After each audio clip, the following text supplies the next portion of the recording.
નમસ્કાર મિત્રો, આજના વિડીયોની અંદર આપણે કોઈ આયુર્વેદિક ઔષધિ વિશે વાત નથી કરવી, પણ ફક્ત એક એવું કઠોળ છે, એ કઠોળનો જે આપણે ઉપયોગ કરીએ અને એનો યોગ્ય રીતે જો આપણે ઉપયોગ કરીએ તો આપણા શરીરની અંદર ઘણા એવા આપણને ફાયદાઓ મળી શકે અને આપણું શરીર એકદમ સ્ફૂર્તિવાન અને ક્લીન પણ આપણે રાખી શકીએ.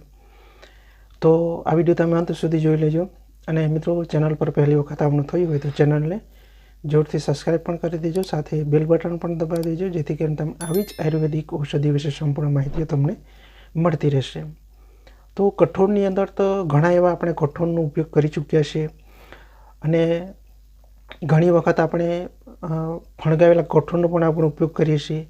જો કે બજારની અંદર આપણે મળે જ છે અને આપણે ઘરે પણ એનું ફણગાવીને એનું આપણે શાક બનાવીને ખાઈએ છીએ મિત્રો. પણ આજના વિડીયોની અંદર આપણે ફક્ત મેથી જે છે એ મેથીનું જો તમે સેવન કરતા હશો તો એનો યોગ્ય રીતે આપણે સેવન કરીએ તો એનાથી આપણે ડબલ ફાયદા આપણને મળી શકે, એના વિશે વાત કરીશું. તો અત્યારે તો આપણે ઠંડીની મોસમ છે એટલે આપણે બજારની અંદર મેથીની ભાજી તો મળે જ છે મિત્રો. તો મેથીની ભાજી ખાવાથી પણ આપણા શરીરની અંદર પુષ્કળ આપણને ફાયદાઓ મળે છે.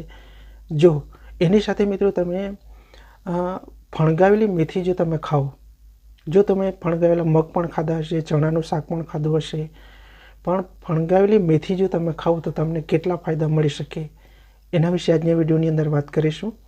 જો મિત્રો, મેથી ખાવાથી આપણા શરીરની અંદર સૌથી વધારે તો એ ફાયદો થશે ફણગાવેલી મેથી ખાવાથી.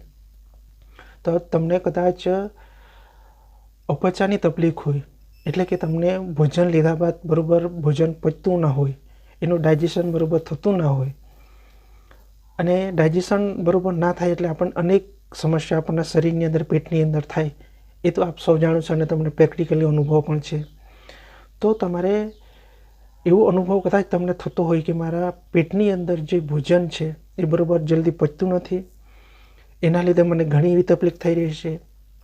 તો એ અપચાની તકલીફ દૂર કરવામાં આ મેથીના દાણા, ફણગાવેલા મેથીના દાણાનું શાક બનાવીને આપણે ખાઈએ, અથવા તો તમે 5-10 દાણા એમ જ પણ ચાવીને ખાઈ શકો તો પણ વાંધો ના, તો તમને 100% અપચાની તકલીફમાંથી તમે દૂર થઈ શકશો.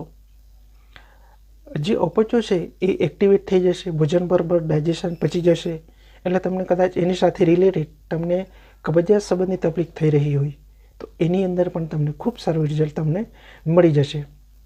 એટલે સૌથી પહેલાં તો આપણું પેટને એકદમ ક્લીન કરી નાખે, ભોજન એકદમ સારી રીતે એનું ડાયજેશન થઈ જાય, એટલે આપણે સૌથી વધારે તો આ એક ફાયદો આપણને જોવા મળી શકે ફણગાવેલી મેથીને દાણા ખાવાથી. અને બીજા નંબરે છે મિત્રો, તમને કદાચ બ્લડ સુગરની તકલીફ હોય, બરાબર છે, ડાયાબિટીસની તકલીફ હોય તો એની અંદર પણ આપણને રાહત મળી શકે. જો મિત્રો આપણે એનું કન્ટિન્યુ, અથવા તો તમે અઠવાડિયાની અંદર 2 અઠવાડિયાની અંદર તમે એક ટાઈમ પણ તમે ફણગાવેલા મેથીના દાણા તમે સેવન કરો તો પણ તમને રાહત તમને મળી શકે. તો એની અંદર છે મિત્રો, આપણું લોહીની અંદર કોઈક અંશે બગાડ હોય તો એ લોહીને ક્લીન અને શુદ્ધ કરવાનું પણ કામ કરી શકે. જો મિત્રો સૌથી વધારે તો એ આપણે જાણીએ કે લોહીની અંદર કોઈ પણ પ્રકારનો બગાડ થાય, ઇન્ફેક્શન થાય, બરાબર, તો આપણા ચામડી પર એની આપણે સમસ્યાઓ જોવા મળે, એની તકલીફો જોવા મળે, બરાબર છે, નાની નાની ફૂલીઓ થાય, ખરજવું થાય, દાદર, અનેક જાતની બીમારીઓ આપણે ચામડી પર જોવા મળી શકે.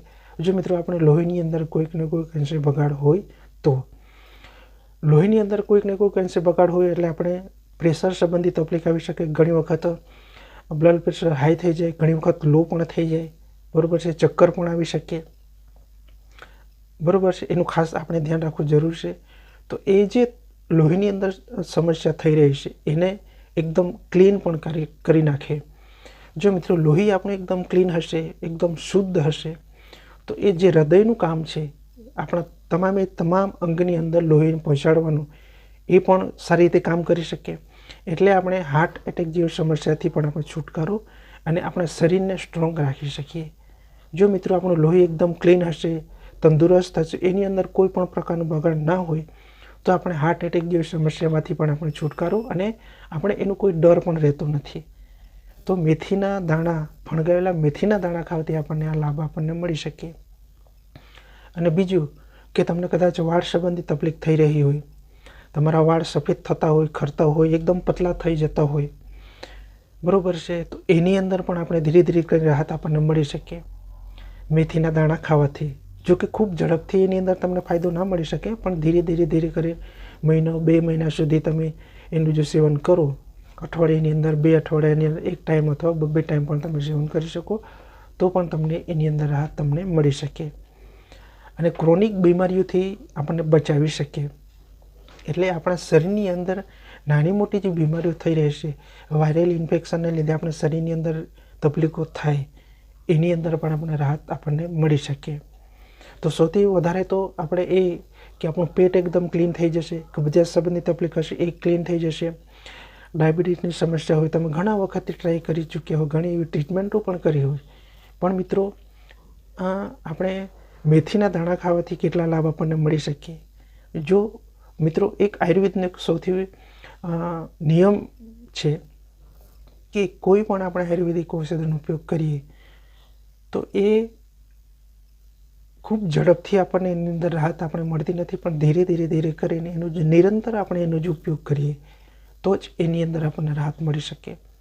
અને ઘણી વખત ઘણા વ્યક્તિઓની શરીરની પ્રકૃતિ સૌની અલગ અલગ છે મિત્રો, તો એ પ્રકૃતિને મેચ થાય તો એ ઝડપથી રાહત પણ મળી શકે, મેચ કદાચ ના પણ થઈ શકે, બરાબર છે, એનો પણ આપણે ખ્યાલ અને જાણકારી રાખવી જરૂરી છે. અને ત્રીજા નંબરે છે મિત્રો, આપણે લોહીની અંદર જે બગાડ હોય, લોહીની અંદર શુદ્ધતા લાવવાનું કામ પણ આ મેથીના દાણા આપણને આપી શકે. તો ચોક્કસપણે તમે એનું નિયમિત આજીવન તમે ઉપયોગ કરો તો પણ તમને કોઈ વાંધો થશે નહીં. તો કઠોળની અંદર આ એક એવું કઠોળ છે, જો તમે ફણગાવેલા મેથીના દાણા અથવા તો એમ જ પણ તમે એનું શાક બનાવીને ખાઈ શકો તો પણ તમને રાહત મળી શકે, અથવા તો તમે ડાયટની અંદર પણ એનું સામેલ કરી શકો. 5-10 દાણા તમે ભોજન વખતે એની સાથે ચાવીને પણ તમે ખાઈ શકો.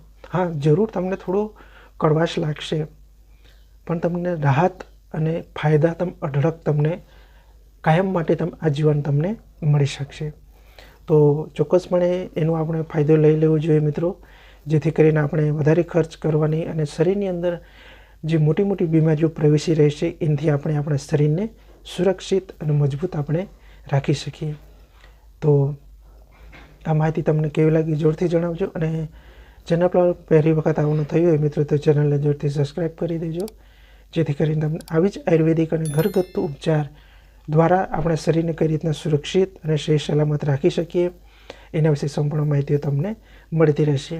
અને ખાસ કરીને મિત્રો, બને ત્યાં સુધી આપણે આયુર્વેદ સાથે જોડાવવું ખૂબ જરૂર છે મિત્રો, કેમ કે આવનાર સમય કેવો છે અને કેવો રહેશે એનો પણ આપણે ખ્યાલ નથી, પણ અત્યારે આપણે સૌ જાણીએ જ છીએ કે અનેક જાતની તકલીફો થઈ રહી છે, લોકોની નવી નવી બીમારીઓ વધી રહી છે અને આપણું જીવનશૈલી પણ બદલાઈ ચૂકી છે. એના કારણે આપણા શરીરને અનેક જાતની આપણે તકલીફો થઈ રહી છે અને ભોગવી પણ રહ્યા છે લોકો. તો બને ત્યાં સુધી આપણે આયુર્વેદ સાથે જોડાઈએ, અને જો કે અત્યારે આપણને આયુર્વેદિક ઔષધિનો ઉપયોગ કરવાની જરૂર ના પડે અને પડી પણ ના જોઈએ, પણ સમય જતાં કદાચ આયુર્વેદ ઔષધિ વિશે આપણે માહિતી હોય તો ભવિષ્યની અંદર કદાચ જરૂર પડે તો આપણે આયુર્વેદની ઔષધિનો ઉપયોગ કરીએ અને આપણે શરીરને કોઈ પણ આડઅસર વગર એને આપણે જે કંઈ બીમારી હોય એને આપણે દૂર જડમૂળથી આપણે કરી શકીએ.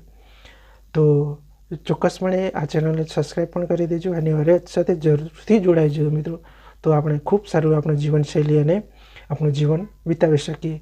તો મળીએ કોઈ બીજા વિડીયો સાથે, ત્યાં સુધી મારા તમામ દર્શક મિત્રો જય શ્રી કૃષ્ણ, રાધે રાધે.